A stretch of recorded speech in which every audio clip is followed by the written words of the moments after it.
much time do you spend every day managing email in Microsoft Outlook?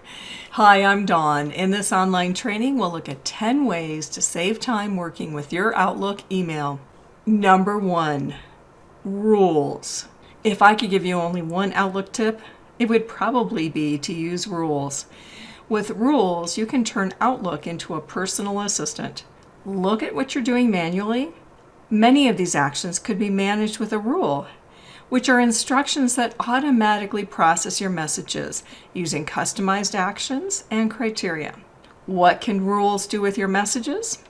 Some of the options for rules are moving a message to a folder, assigning a message to a category such as training or customers, deleting messages, and forwarding specific messages to a contact group. Here's how we start with a rule. Although it's not required, it can be even easier if you have a specific message highlighted, which contains some of the elements that you want as part of your rule. In this example, I have a subscription to Office Watch, which is a newsletter on Microsoft Office. Although I want to read it, I don't want it to be sitting here in my inbox taking up room. Instead, I'd like it to move to another folder so I can read it later. To create a rule, right-click and choose Rules, and then Create Rule. You can also find rules under the Home tab, and here we have rules, and we can create a rule. In this case, I want every message from Office Watch to go to a specific folder. I'll select this and then navigate to the folder, which is Tech Newsletters. Now, this is all I need to do for this example. However, let's explore advanced options. Perhaps the message isn't from a company or organization. Instead, you may have messages from a specific customer or client or contact. In that case, you might want to create a rule that says with specific words in the sender's address. That means you could actually indicate a domain, for instance, company.com, rather than trying to look for every possible person from that organization that might send you an email, because that can change over time. So this can be a great way to manage key communications from customers or other people that you want to make sure get moved to specific places. Next, review the different actions. It might be instead of moving this message to a specific folder, I want to forward it to my team.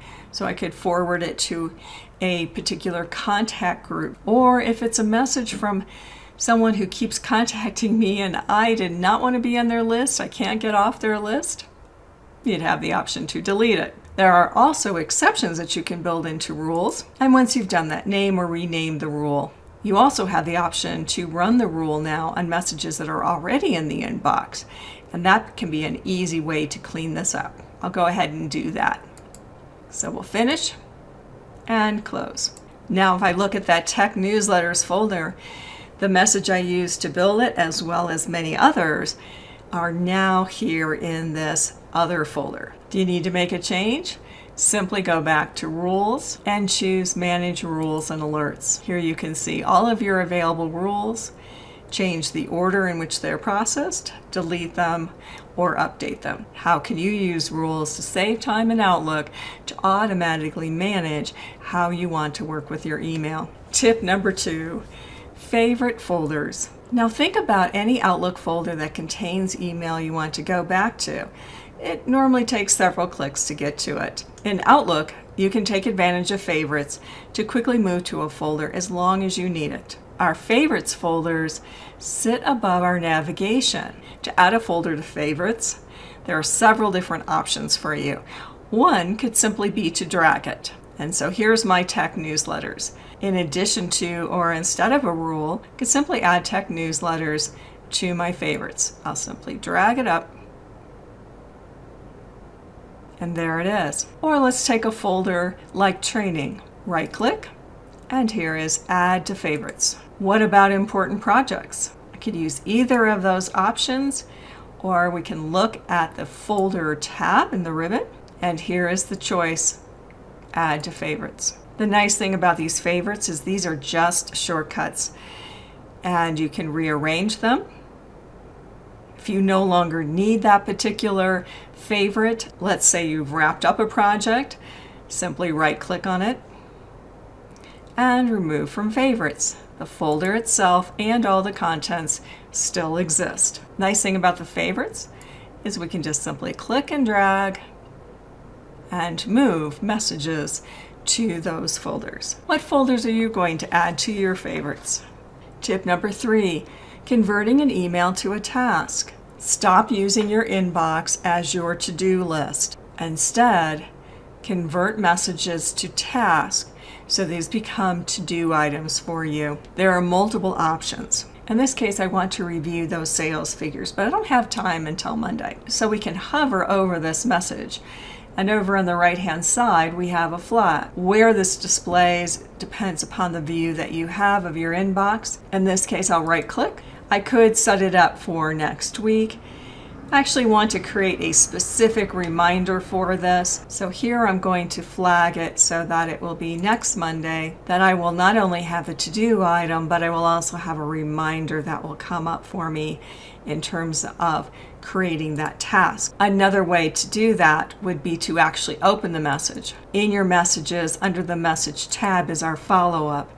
And then this gives us those same options for working with your messages. But here's what can make this really handy. Here I have a document that I want to review for the Chocolate Creations website. To make that into a task, I'll simply move to that message and drag it down into my task at the bottom of my navigation. Now in the task, I can set a start date, a reminder, and other elements. We can also approach this a little differently. Instead of left dragging, this time I'm going to hold down my right mouse button and drag it down to task. Now when I let go of my mouse, my options are to copy here as a task with text, which is what we had before. Instead, I'll pick copy here as a task with attachment. What this does is it gives us the entire email message as an attachment in the task. So we can open it up, especially if there's a lot of details within that. And once again, then this could be created as a task for us to be able to review, set up a reminder, and other key elements. And here's my task in Outlook. It's a good practice to then take that message and move it into a different folder, whether it's to review, processed, but something that will take it out of the inbox because we've now converted it to an action item. Tip number 4, converting email to an appointment.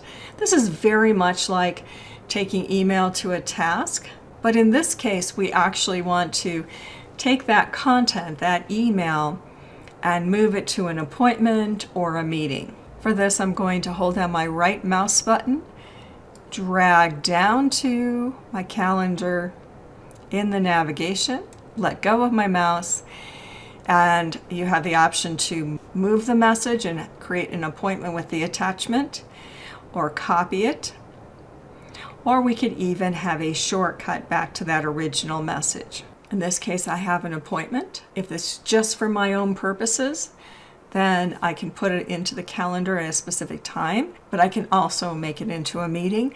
And notice that we still have access to those attachments. By inviting attendees, I change the appointment to a meeting. I've got all the details here, and I'll send it on its way. Tip number 5, read aloud. Read aloud allows you to hear the text of an email while following along. It's Read Aloud in Outlook Desktop, and it's the Immersive Reader in Outlook for the web. Just to make sure that you have this feature available or to enable it, go to File, Options, choose Ease of Access, and select if necessary, Show Read Aloud. I'm in a message where I'd like to take advantage of this feature. In the Message tab, here is Read Aloud. Let's see how it works. Hi Chris, please review the attached document for our Chocolate Creations website. Notice that you have an easy-to-use toolbar where you can play or pause, move ahead, move back to the beginning. If you want to start from a specific location, you can actually go to that word and then choose play. Document for our Chocolate Creations. You can also use the toolbar to change the settings. These include adjusting the reading speed, perhaps moving it up, and you can even choose from different voices. Here's an example of it, just a little bit speeded up. Hi Chris. Please review the attached document for our Chocolate Creations website. Thanks for your help. Hayden. Number 6, dictation. Dictation lets you use speech to text to create content in Outlook. It's good to know this feature is only available to Microsoft 365 subscribers with the Outlook desktop app. You can use dictation from a new message or reply. You'll find it under the Message tab of the ribbon, and here is Dictate. Before I turn it on, it's helpful to know that you can use it in the subject line or the body of the message. To insert punctuation at any time, say it explicitly, very much like if you're using voice to text for a text message. And then you would fix your mistakes with your keyboard. So click on the option, look for the button to turn on, and then start dictating.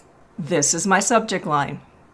The dictation feature is a handy way to create and respond to messages. Period. Smiley face. And that's all you need to do. How will this save you time in Outlook? Number 7, delay delivery. What if you need to send out a message next week, or you're working on the weekends or the evening and you don't want to bother people outside of working hours? You can take these items off your to-do list by creating a message with a delayed delivery. Start first by creating a new email message or reply to an existing message. Here I want to reply, but I want to be respectful of the working hours of my team members. To delay the delivery, I'll find this under Options, and in the More Options group, Delay Delivery. Here is my option, do not deliver before, and I'd like this to go out Monday morning. You'll notice that there's other delivery options that you might want to explore. For this, I'll close. Then complete your message and send it. Your delayed messages will sit in your outbox until the delivery time has passed. Your scheduled messages will then be sent out as long as you are connected online or Outlook is run from an Exchange server. And here's my message in my outbox, waiting to be sent at a more appropriate time. Number 8, quick steps. Quick steps in Outlook let you apply multiple actions to a message with one click. You'll find quick steps in the Home tab of the ribbon. Outlook includes several default quick steps, including moving to a folder and creating a message for a team. Quick steps can be a great way to simplify repetitive steps. Unlike rules, which are always on and automatically process incoming mail, you decide when you want to use a quick step. You can also create your own and delete the ones that you don't need. For this quick step, I want to move a message to a folder and then mark it as read. So although I could modify this existing one, instead I'll choose Create New. I want this quick step to take any type of technology newsletters or Microsoft mailings and move them to my Tech Newsletters folder. So I'll name it for that purpose. Next, choose an action for the quick step. Take some time to review these different actions. It could be anything from moving to a folder, changing the status, flagging with categories, changing a message to a task, responding, many of the key things that we do in Outlook. For this, I'll move to a folder and then choose the folder, which is my Tech Newsletters. That might be all that we need. I'll add one more action, and this is to mark the message as read. You would continue to add actions as they apply, and so the sequence of actions will happen simply by clicking on the quick step. If this is a quick step that you anticipate you'll be using a lot, you could also assign it an optional shortcut key. And now I'll finish. To try this out, I could simply move to the message. You'll see that this quick step now is displayed in my quick steps group in the Home tab, and click on it once. Or my keyboard shortcut, Control-Shift-1 in this case. Regardless of how I applied the quick step, those two messages have moved to my Tech Newsletters folder. Once you've created some quick steps, you can also manage them. Simply click into this group, and here is Manage Quick Steps. From here, we have the option to move the quick step up or down in the list. You can edit a quick step, duplicate one to add or change some of the actions, or delete quick steps you no longer need. Explore these options to see how you can take advantage of quick steps in Outlook. Number 9, quick parts. Whether you are composing a new message or replying to an existing message, quick parts might be one of the most time-saving ways to easily build a message. In Outlook, use quick parts to store and reuse boilerplate text and content you want to use on an ongoing basis. These might include responses to requests for information, common replies, and other repetitive content like messages to committee or board members. To create a quick part, you can open up a new message and type in the text you want to reuse, or even open up a previously sent message that already contains the content. Here I have really generic text, but quick parts can include formatting, multiple paragraphs, even images. And know that you can have more than one quick part within an email message. Next, highlight the text that you want to store as a quick part. In this case, I just press Ctrl-A. You could drag across it as well to select. The formatting and the content will both be stored with each quick part. Now go to Insert in the Ribbon tab. And on the right-hand side, here we see quick parts. Pick Save Selection to Quick Part Gallery. Provide a descriptive name. And then you can store it either in the general category or create a new category based upon the types of content that you want to use over and over again. Here I'll create a new category called Proposals. Type in an optional description. This is what you will see as a screen tip when you hover over this building block or quick part. The default is to insert the content only, but you can see that there are other options as well. Next, I'll choose OK.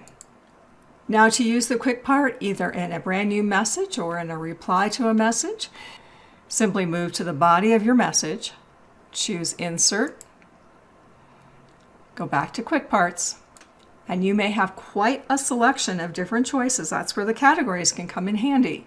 Here I will pick this response. And this is just email message text, and so I can customize it, add other quick parts and other content. If you want to replace a quick part, simply repeat those steps and then Outlook will ask you if you want to replace an existing quick part. So you can call it the same thing and update it that way. Or you can go to Quick Parts, hover over an existing quick part and right click. And here you see options not only in terms of how you can insert it, but you can also organize and delete your existing quick parts. Unlike signatures, you can add multiple quick part entries within one email message. Number 10, the Quick Access Toolbar. One of the easiest ways to save time in Microsoft Outlook is to take advantage of the Quick Access Toolbar. You might not have even noticed that this is available. The Quick Access Toolbar sits above your Ribbon tab, and it includes some preset options. So for instance, here is Send and Receive and Undo. But there's a lot more that we could add. There are 3 different techniques for customizing the Quick Access Toolbar. The first is to look for this drop-down arrow to the right-hand side. And from here, you'll see some commonly used actions in Outlook. These include Reply, Reply All, and so simply select the ones you want. The check mark indicates which ones are currently on the Quick Access Toolbar. And I could continue. However, that isn't everything that I might want to do. Now, one of the things that's interesting in Outlook is that each one of our key areas has its own custom Quick Access Toolbar, and that's different than our other Office applications like Excel and Word. And so in a new email message, I now have a separate Quick Access Toolbar, and this includes Save, Undo, Redo. I could go to my previous message or item or my next one, and once again, that drop-down arrow for various options that are related specifically to an email. But let's think of some other options that might be really handy to add. For instance, our quick parts. or delay delivery. And so I'll move into the body of the message, and that will give me access to some of these choices, for instance, our quick parts. And then next, insert, here's quick parts. Now, I actually don't want to add any quick parts right now, but I want that to be available. So I'll right click, and here is the option. I'll left click on Add to Quick Access Toolbar. What about Delay Delivery? This is under the Options tab. Once again, right click, left click, Add to Quick Access Toolbar. I find that the Quick Access Toolbars are a lot easier to see if they are below the ribbon. They can either be above or below the ribbon. This is an easy fix. Return back to that drop-down arrow, and at the bottom here is Show Below the Ribbon. The other thing to know about our Quick Access Toolbars is they're not specific to a message. When you close out of Outlook and you come back in, they will still be there. So these are specific then to whatever the action is. Is it creating a new email or replying to a message? Are you in your inbox? The third way to customize the Quick Access Toolbar is to go to this drop-down arrow again and choose More Commands. The other option to get to the same place is simply right-click on the Quick Access Toolbar and choose Customize Quick Access Toolbar. You can also get to this dialog box through File Options. On the right-hand side, we see the tools that are currently part of this Quick Access Toolbar. This is where you can rearrange these tools as well as remove them if you no longer need them. On the left-hand side, we see popular commands, a variety of actions that are frequently used. So for instance, from our email, perhaps we want to be able to easily get to the Manage Rules and Alerts option. And simply select this, choose Add. And if you'd like to create a new meeting, a new appointment, each of these are options you could add to the Quick Access Toolbar. So let's add a new meeting. We could also double click on this, or perhaps a new email. I'll double click, and a new task. Additional options are available through the drop-down under All Commands. To change the order of these options, simply select it and use the up or down arrow keys to move them to a new location on the Quick Access Toolbar. Each time you come into Outlook, these custom Quick Access Toolbars will be available to you. How will you take advantage of the Quick Access Toolbar in Outlook? Now you've seen 10 ways to save time and effort by managing email in Microsoft Outlook. Thanks for watching.